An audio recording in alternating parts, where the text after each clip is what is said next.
नमस्कार दोस्तों, MNX study channel पर स्वागत है आपका। आज अपनी इतिहास की हिस्ट्री की पहली क्लास है, तो इसमें अपन UPSC, PCSC और जो भी छोटे अन्य एग्जाम है जैसे SSC, बैंक वगैरह, पटवारी, कांस्टेबल, लेब असिस्टेंट, सभी में जो हिस्ट्री के क्वेश्चन आते हैं उसकी बात करेंगे अपन। सबसे पहले अपन आज अपनी पहली क्लास है तो अपन हिस्ट्री का इंट्रोडक्शन और जो सारांश वाला पार्ट होता है जहाँ से अधिकतर क्वेश्चन पुटअप होते हैं उसकी बात करेंगे अपन।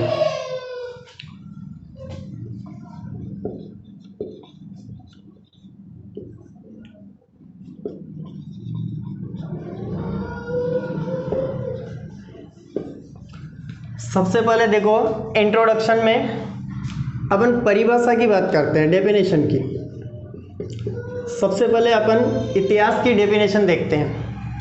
डेफिनेशन सबसे पहली बात है कि अगर मान लो अपन वर्तमान में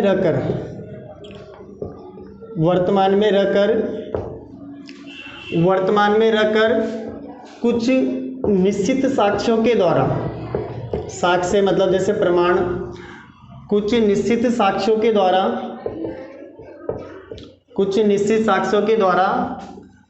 अतीत का अध्ययन करते हैं। तो सबसे पहले एक बार दोबारा फिर परिभाषा सुनिए आप। वर्तमान में रहकर कुछ निश्चित साक्ष्यों के द्वारा अतीत का अध्ययन करते हैं तो उसे अपन इतिहास कहते हैं। इसका सीधा सा मतलब हुआ कि आज अपन वर्तमान समय में रह रहे हैं और वर्तमान समय में अगर मान लो कोई ऐसे प्रमाण होते हैं, कोई ऐसे साक्ष्य होते हैं जिनके द्वारा अपन अतीत मीन्स जो भूतकाल होता है, जो गुजर चुका है, उसकी अगर मान लो अपन स्टडी करते हैं, मतलब अध्ययन करते हैं, तो उसे अपन क्या बोलते हैं? इतिहास बोलते हैं। अब देखो, एक बात ध्यान से याद रखना यहाँ पे कि इतिहास में अपन जो निश्चित साक्ष्य होते हैं ना, वो या तो अपन को पुरातात्विक या फिर वो देखो साहित्यिक हो सकते हैं। जो इतिहास के साक्ष्य होते हैं ना, वो या तो पुरातात्विक होंगे या फिर क्या होंगे? देखो, वो साहित्यिक होंगे। इसका मतलब ये हुआ कि जो अपन को प्रमाण मिलते हैं ना, वो या तो अवशेष होंगे या फिर कोई ग्रंथ वगैरह या फिर कोई साहित्य वगैरह होंगे। तो आप परिभाषा को ध्यान से याद रखना। वर्तमान में रहकर कुछ निश्चित साक्ष्यों के द्वारा जो अतीत का अध्ययन किया जाता है उसे अपन बोलते हैं देखो इतिहास। निश्चित साक्ष्य देखो दो प्रकार के ही होते हैं, या तो पुरातात्विक होंगे।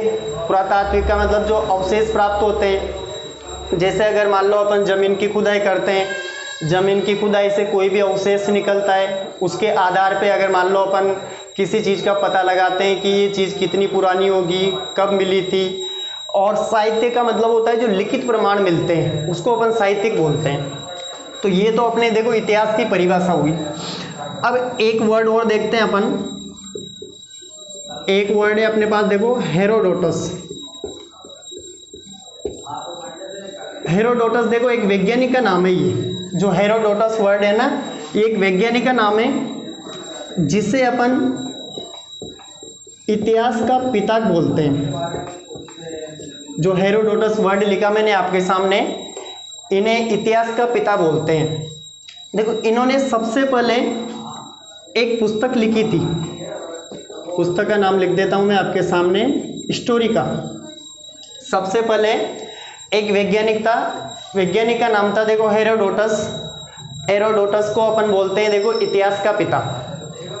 और इन्होंने एक पुस्तक लिखी थी, उसका नाम है देखो हिस्टोरिका। अब आप एक बात याद रखना, हिस्टोरिका में भारत व पारस के संबंधों का वर्णन है। इसमें याद रखना आप, हिस्टोरिका नाम की जो पुस्तक थी ना, उसमें भारत और पारस के जो संबंध थे ना, कि वो व्यापार वगैरह कैसे करते थे, या फिर उनमें धार्मिक क्या संबंध था, राजनीतिक संबंध क्या था, तो उन सब का वर्णन है। तो ध्यान से याद रखना इस शब्द को। अब सबसे पहले बात करें अपन इतिहास की, तो इतिहास देखो एक बहुत बड़ा सब्जेक्ट है। तो इसमें है ना, इतिहास को 3 भागों में डिवाइड कर रखा है। इतिहास के जो 3 भाग होते हैं ना, उसके बारे में बात करता हूं मैं। सबसे पहले देखो, इतिहास का एक भाग होता है जिसे बोलते हैं अपन प्राचीन भारत, एंशिएंट हिस्ट्री। दूसरा जो भाग होता है, दूसरा जो भाग होगा उसे बोलते हैं अपन देखो मध्यकालीन भारत। दूसरा जो भाग होगा उसे बोलेंगे अपन मध्यकालीन भारत। और जो तीसरा पार्ट होगा उसे बोलेंगे देखो अपन आधुनिक भारत। मैंने पहले ही बोला था आपसे, देखो जो इतिहास शब्द है ना, जो हिस्ट्री सब्जेक्ट है वो एक बहुत बड़ा सब्जेक्ट है, इसीलिए जो वैज्ञानिक है ना, तो वैज्ञानिकों ने देखो जो भी जिन्होंने भी इसे डेफिनेशन डिफाइन करा, उन्होंने देखो इसको 3 पार्ट में डिवाइड कर रखा है। प्राचीन भारत होगा, मध्यकालीन भारत होगा और आधुनिक भारत होगा। अब अपन सबसे पहले प्राचीन भारत की बात करते हैं।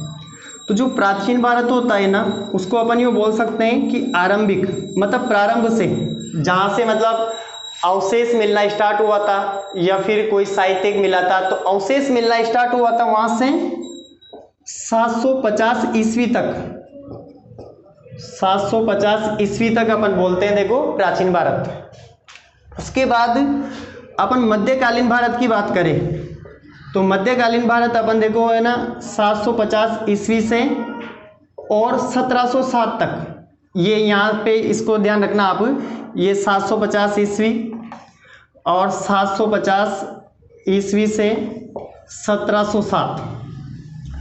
उसके बाद अपन आधुनिक भारत की बात करें तो आधुनिक भारत देखो 707 से और 1947 तक।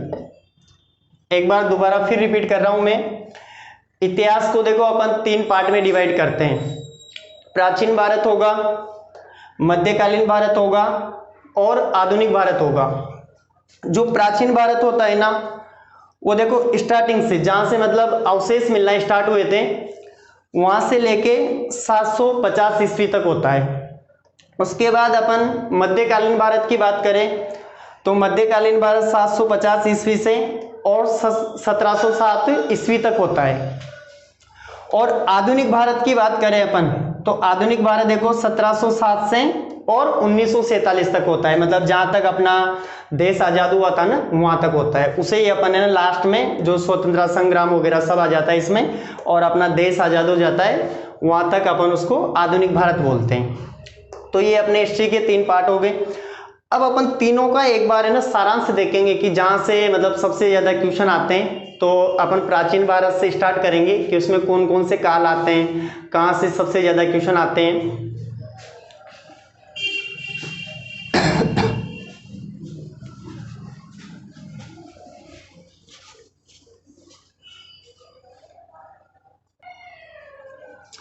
अब सबसे पहले बात करते हैं अपन प्राचीन भारत की। प्राचीन भारत को देखो अपन सबसे पहले बात करते हैं तो कहां से स्टार्ट होगा। प्राचीन भारत स्टार्ट होगा अपने देखो प्राग ऐतिहासिक काल से। प्राचीन भारत होता है तो उसको जब भी स्टार्टिंग से पढ़ते हैं अपन तो उसके 3 पार्ट करे जाते हैं। एक तो प्राग ऐतिहासिक काल होता है, उसके बाद अपन सेकंड बोले तो आद्य ऐतिहासिक काल,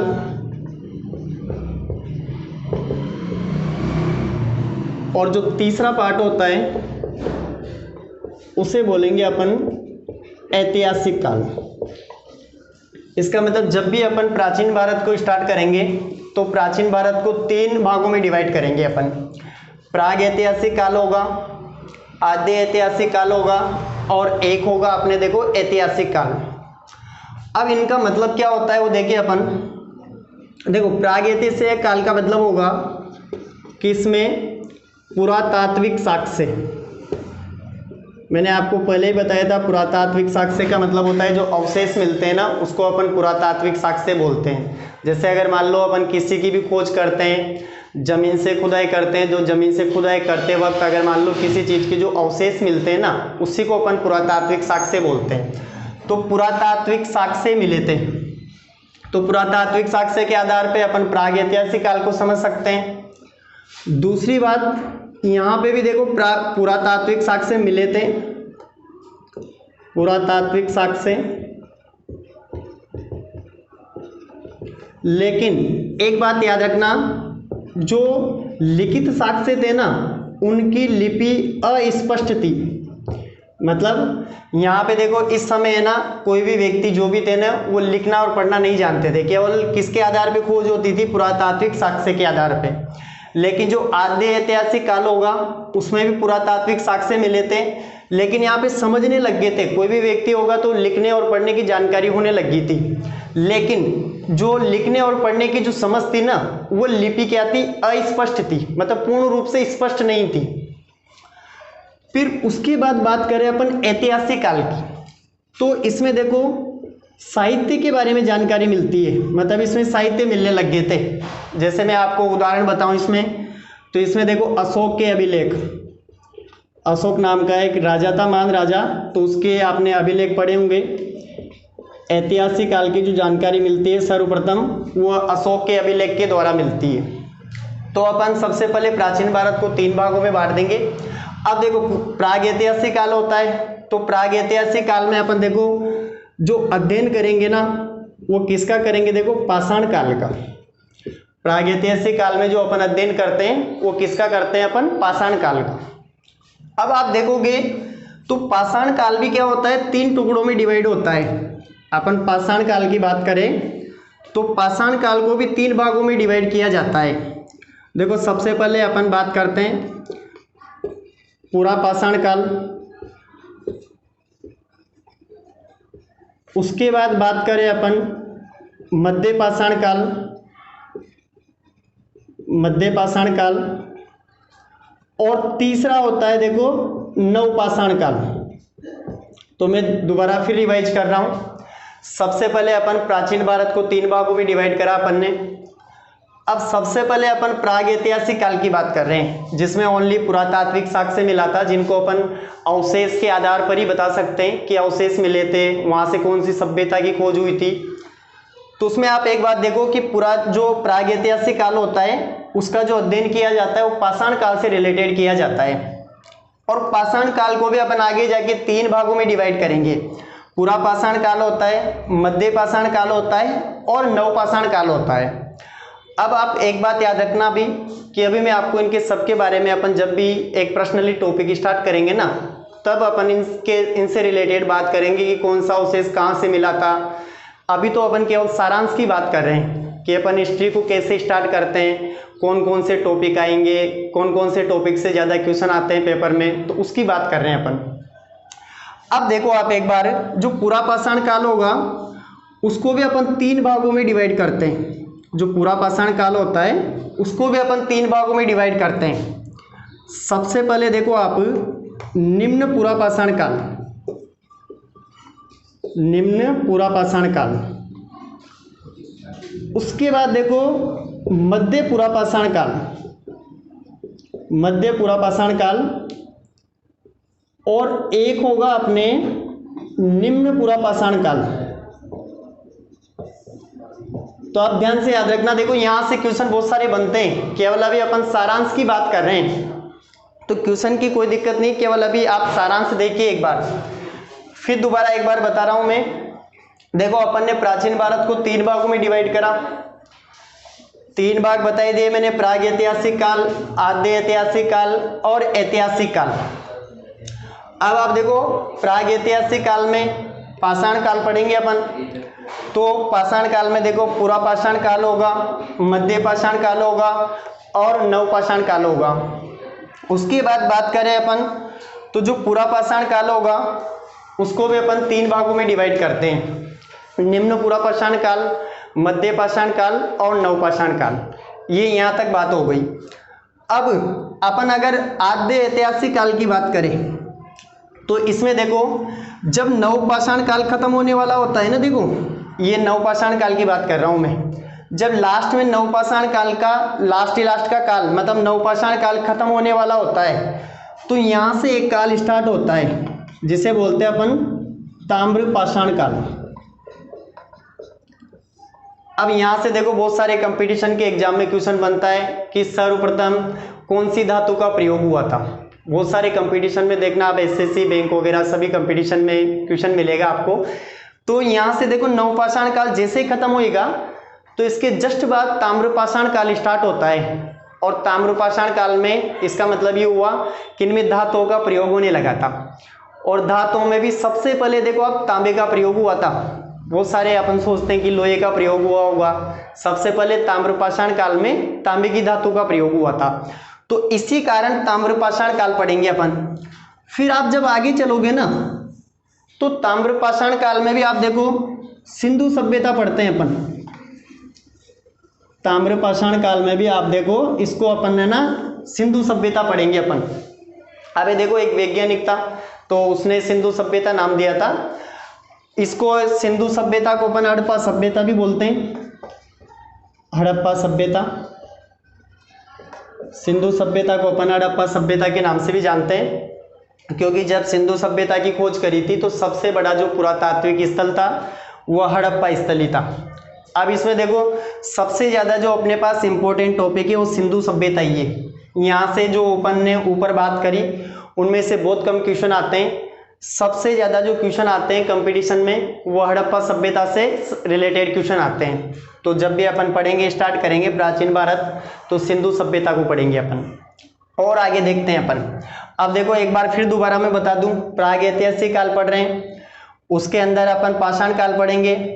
पाषाण काल के अपन ने 3 भाग करें, फिर पूरा पाषाण काल के भी अपन ने 3 भाग करें। फिर जैसे ही नवपाषाण काल खत्म होगा तो ताम्रपाषाण काल स्टार्ट होगा। इसका मतलब तांबे की धातु का प्रयोग होने लगा था। तो ताम्रपाषाण काल से रिलेटेड मतलब ताम्रपाषाण काल में अपन सिंधु सभ्यता पढ़ते हैं जिसको अपन हड़प्पा सभ्यता भी बोलते हैं। अब इसके बाद देखो सिंधु सभ्यता को जैसे ही अपन पढ़ेंगे उसके बाद सिंधु सभ्यता के बाद जो काल स्टार्ट होता है ना उसको बोलते हैं अपन देखो वैदिक सभ्यता। सिंधु सभ्यता के बाद जो सभ्यता आएगी ना उसको बोलते हैं अपन वैदिक सभ्यता। वैदिक सभ्यता का मतलब है कि भारत में आर्यों का आगमन हुआ था। भारत में आर्यों का आगमन हो गया था। इसका मतलब जैसे अपन है ना सिंधु सभ्यता को पढ़ेंगे, सिंधु सभ्यता के जस्ट बाद अपन एक टॉपिक पढ़ेंगे वैदिक सभ्यता। वैदिक सभ्यता का मतलब होगा कि भारत में आर्यों का आगमन हो गया था।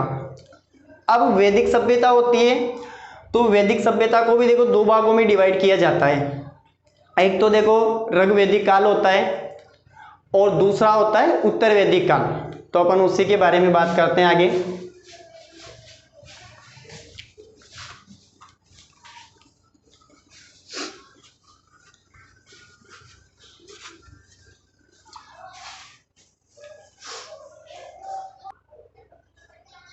ठीक है, देखो अब अपन ने अभी थोड़ी देर पहले अपन बात कर रहे थे यहाँ पे अपन ने देखो सिंधु सभ्यता के जस्ट बाद अपन कौन सी सभ्यता की बात कर रहे थे, वैदिक सभ्यता। अब जो वैदिक सभ्यता होती है सबसे पहले देखो मैं वैदिक सभ्यता लिखता हूँ।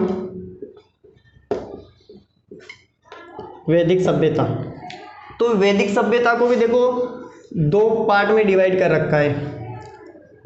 एक तो इसमें पढ़ते हैं अपन देखो ऋग्वैदिक काल।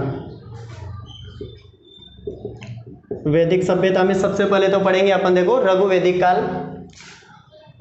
और दूसरा पढ़ेंगे अपन उत्तर वैदिक काल।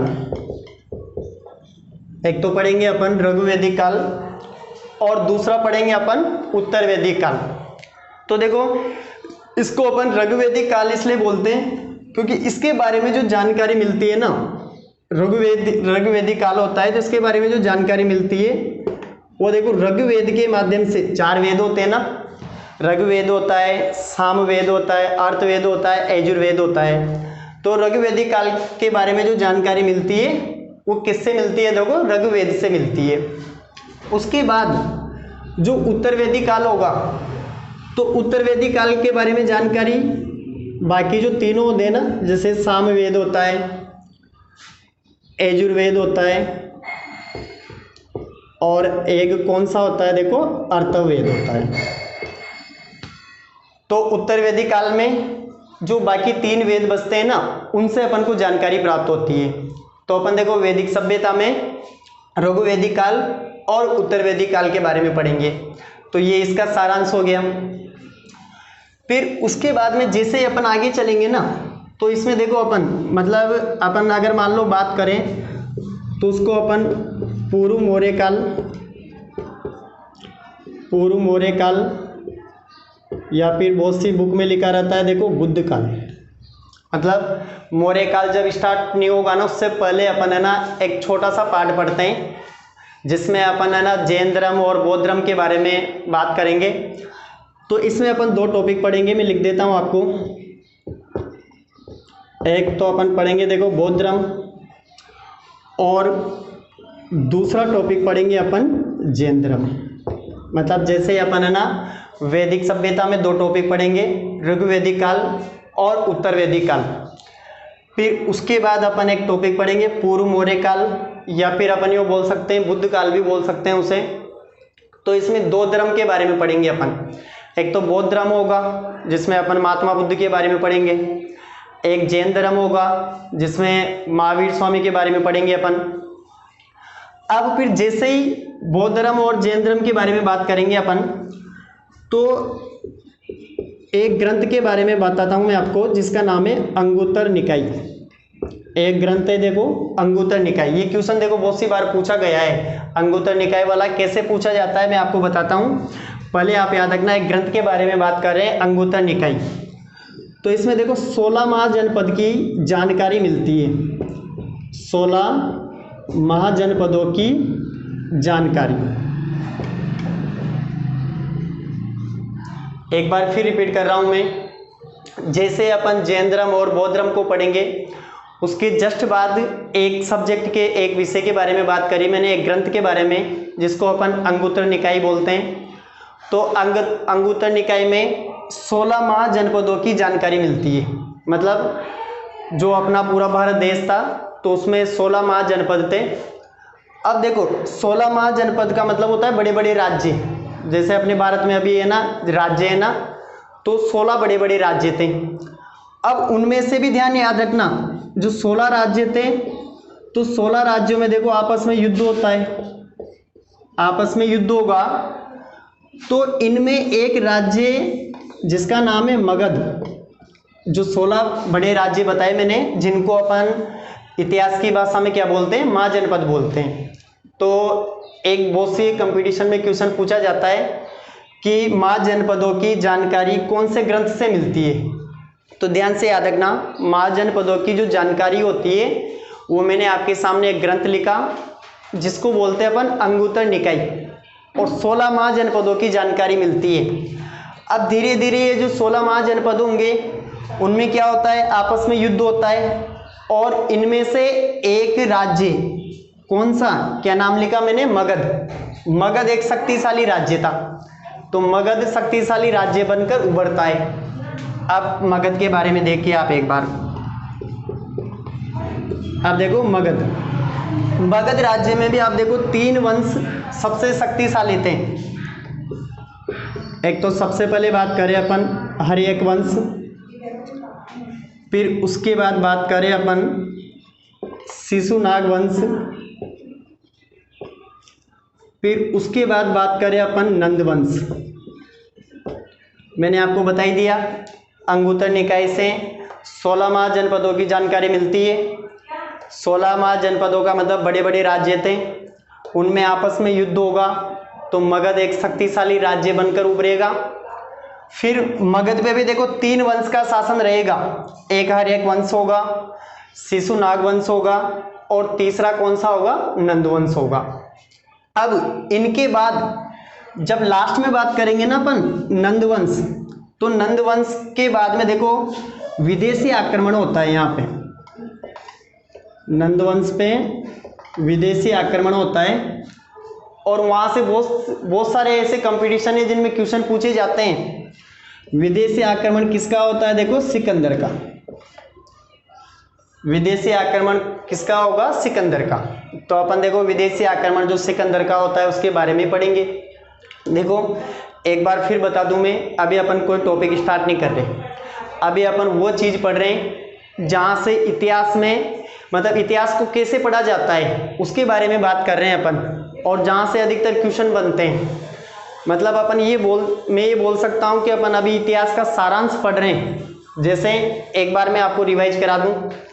सबसे पहले देखो अपन ने प्राचीन भारत में प्राग ऐतिहासिक काल पढ़ा, प्राग ऐतिहासिक काल में अपन ने पाषाण काल पढ़ा, पाषाण काल को 3 भागों में डिवाइड करा अपन ने, फिर 3 भागों को और 3 भागों में डिवाइड करा अपन ने।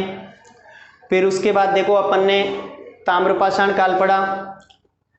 ताम्रपाषाण काल में देखो अपन ने सिंधु सभ्यता पढ़ी। सिंधु सभ्यता के बाद में अपन ने देखो वैदिक सभ्यता पढ़ी। वैदिक सभ्यता के 2 पार्ट होते हैं, एक ऋग्वैदिक काल होता है और दूसरा कौन सा होता है, उत्तर वैदिक काल होता है। उसके बाद में फिर अपन ने पूर्व मौर्य काल, मतलब मौर्य साम्राज्य से पहले, तो मौर्य साम्राज्य से पहले 2 धर्म प्रचलित थे, एक तो देखो बौद्ध धर्म था और दूसरा कौन सा था, जैन धर्म था। तो उनकी सभी के बारे में पढ़ेंगे अपन। मैं एक सारांश बता रहा हूं अभी आपको कि मतलब किस तरीके से अपन इतिहास को पढ़ेंगे। उसके बाद फिर देखो एक ग्रंथ है अंगुत्तर निकाय, उसमें 16 महाजनपदों की जानकारी मिलती है। उनमें 16 में आपस में युद्ध होगा, उनमें मगध एक शक्तिशाली राज्य बनकर उभरेगा। फिर मगध पे भी देखो 3 वंश का शासन रहेगा, हर एक वंश शिशुनाग वंश और एक होगा नंद वंश। अब जब नंद वंश होगा तो नंद वंश का एक राजा था अंतिम, तो उसके समय में विदेशी आक्रमण होता है और वो विदेशी आक्रमण किसका होता है, देखो सिकंदर का होता है। अब अपन आगे बात करें तो मगध के बाद देखो, मगध के बाद है ना जब ये तीनों राजवंश होंगे ना, उसके बाद देखो मौर्य वंश की स्थापना होती है। इन तीनों राजवंश के बाद पढ़ेंगे अपन, सिकंदर के बाद में पढ़ेंगे तो मौर्य वंश के बारे में बात करेंगे, या फिर अपन यूं मौर्य वंश को अपन लिख सकते हैं मौर्य साम्राज्य। मौर्य साम्राज्य, तो आपको याद होगा मौर्य साम्राज्य की स्थापना चंद्रगुप्त मौर्य ने करी थी। मौर्य साम्राज्य की स्थापना किसने करी थी, चंद्रगुप्त मौर्य ने। आपने जैसे वो चाणक्य का नाम सुना होगा, कौटिल्य, तो चाणक्य की सहायता से चंद्रगुप्त मौर्य ने मौर्य साम्राज्य की स्थापना करी थी। फिर मौर्य साम्राज्य में देखो चंद्रगुप्त मौर्य के जस्ट बाद अपन है ना, इसका पुत्र था बिंदुसार, बिंदुसार के बारे में पढ़ेंगे। फिर बिंदुसार के बाद में एक राजा बनेगा अशोक। तो अपन देखो मौर्य साम्राज्य में है ना 3 राजाओं के बारे में बात करेंगे, चंद्रगुप्त मौर्य के बारे में, बिंदुसार के बारे में और अशोक के बारे में। उसके बाद देखो मौर्य साम्राज्य जैसे ही खत्म होगा तो अपन मौर्य साम्राज्य के बाद का जो सिस्टम होता है उसको बोलते हैं अपन मौर्योत्तर काल। अपन इसको बोलेंगे लास्ट में मौर्योत्तर काल। मौर्योत्तर काल मतलब, अब देखो अपन जैसे ही मौर्य साम्राज्य होता है तो मौर्य साम्राज्य के बाद अपन मौर्योत्तर काल की बात करते हैं। तो इसमें मौर्योत्तर काल में भी देखो बहुत सारे वंश आते हैं, जैसे शुंग वंश आएगा, सातवाहन वंश आएगा, कुषाण वंश आएगा इसमें। फिर मौर्योत्तर काल के बाद में देखो गुप्त काल। मौर्योत्तर काल के बाद में अपन है ना गुप्त काल के बारे में पढ़ेंगे। तो गुप्त काल में भी देखो अपन चंद्रगुप्त के बारे में पढ़ेंगे जो इसका संस्थापक था। फिर चंद्रगुप्त के बाद में इसका बिंदुसार के बारे में पढ़ेंगे अपन। फिर कुमार गुप्त के बारे में, स्कंद गुप्त के बारे में। तो ये अपना गुप्त काल होगा। फिर गुप्त काल के बाद में देखो अपन गुप्तोत्तर काल, मतलब गुप्त काल के बाद के जो वंश होंगे ना उनके बारे में पढ़ेंगे अपन। जो गुप्त काल होगा और गुप्त काल के बाद में कौन कौन से वंश आए थे उसके बारे में बात करेंगे अपन। अब देखो ये पूरा प्राचीन भारत होता है। ये अभी अपने जो इंट्रोडक्शन खत्म हुआ ना, ये प्राचीन भारत का है। अब इसमें भी आप देखोगे प्राचीन भारत में भी कि अपन जैसे स्टार्ट करेंगे तो अरबों का और तुर्क, जो अरब व्यक्ति होते हैं, अरब और तुर्क होते हैं, उनका देखो सिंध पर आक्रमण होएगा। सिंध पर आक्रमण स्टार्ट होने के जस्ट बाद मध्यकालीन भारत स्टार्ट होता है। तो अभी तक जो अपन ने बात करी ना वो प्राचीन भारत की बात करी है। जितने भी मैंने आपको टॉपिक बताए ये सब प्राचीन भारत के टॉपिक है। अब अपन थोड़ी सी बात है ना मध्यकालीन भारत के बारे में बात कर लेते हैं। फिर अपन आधुनिक भारत होगा तो आधुनिक भारत का जो इंट्रोडक्शन होगा, तो आधुनिक भारत का जो इंट्रोडक्शन होगा तो वो अपन साथ में ही देंगे नेक्स्ट वीडियो में। तो अपन थोड़ा सा मध्यकालीन भारत के बारे में बात कर लेते हैं।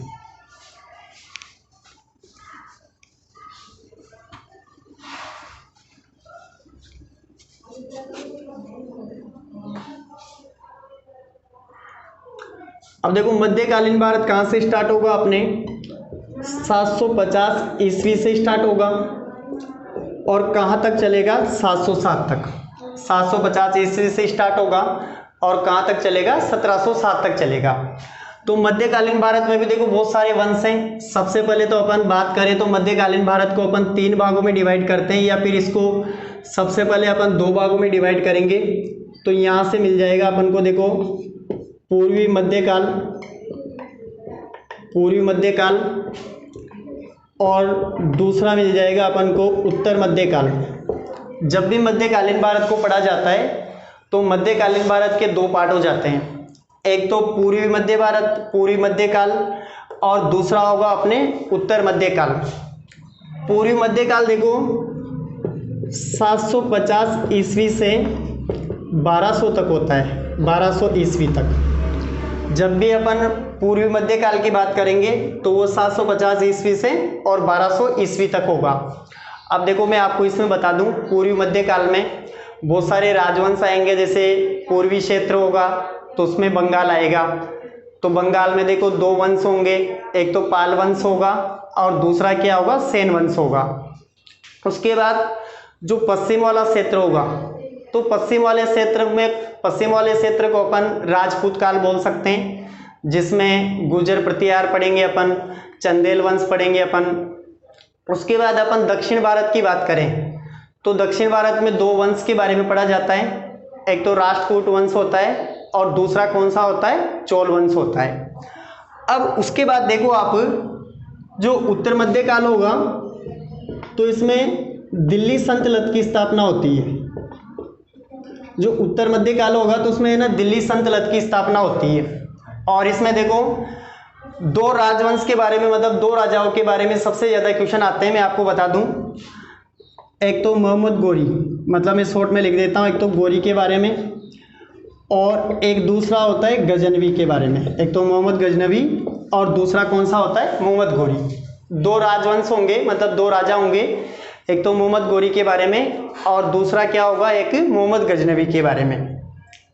फिर आप देखोगे तो मध्यकालीन भारत में देखो सबसे पहले जो राजधानी है ना दिल्ली, मतलब दिल्ली सल्तनत, तो इसके ऊपर सबसे पहले कौन से वंश का शासन होगा, गुलाम वंश का। सबसे पहले कौन से वंश का शासन रहेगा इसमें, गुलाम वंश का। अब देखो मैं आपको बताऊं, गुलाम वंश में भी सबसे पहले तो आएगा कुतुबुद्दीन ऐबक, फिर कुतुबुद्दीन ऐबक के बाद में देखो आएगा इल्तुतमिश, और फिर इल्तुतमिश की बेटी होती है रजिया सुल्तान।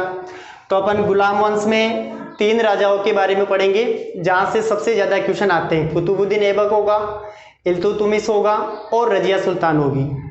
फिर देखो रजिया सुल्तान के जस्ट बाद एक इल्तुतमिश का दास होता है, मतलब इल्तुतमिश का सेवक होता है, जिसका आपने नाम सुना होगा, बलबन। तो अपन गुलाम वंश में 4 के बारे में पढ़ेंगे, ऐबक के बारे में, इल्तुतमिश के बारे में, रजिया सुल्तान के बारे में और बलबन के बारे में। फिर उसके बाद जैसे आप आगे बढ़ोगे तो गुलाम वंश के बाद में आता है देखो खिलजी वंश। गुलाम वंश के बाद में क्या आता है, देखो खिलजी वंश। खिलजी वंश में भी देखो अपन फिरोज खिलजी के बारे में पढ़ते हैं, उसके बाद अलाउद्दीन खिलजी के बारे में पढ़ते हैं। तो सबसे ज़्यादा जो क्वेश्चन आते हैं वह अलाउद्दीन खिलजी के बारे में पूछे जाते हैं, क्योंकि अभी जो पद्मावती फिल्म बनी थी, एक मूवी आती है पद्मावती मूवी, तो उसमें भी अलाउद्दीन खिलजी का कैरेक्टर है। तो सबसे ज़्यादा क्वेश्चन जो पूछे जाते हैं वो अलाउद्दीन खिलजी के बारे में पूछे जाते हैं। फिर उसके बाद अगर मान लो अपन और आगे पढ़ेंगे तो एक वंश आएगा तुगलक वंश। एक वंश आएगा, खिलजी वंश के बाद में आता है तुगलक वंश। तुगलक वंश में देखो आप फिरोज शाह तुगलक के बारे में पढ़ेंगे, उसके बाद मोहम्मद बिन तुगलक के बारे में पढ़ेंगे। फिर इनके जस्ट बाद आता है देखो अपने लोधी वंश।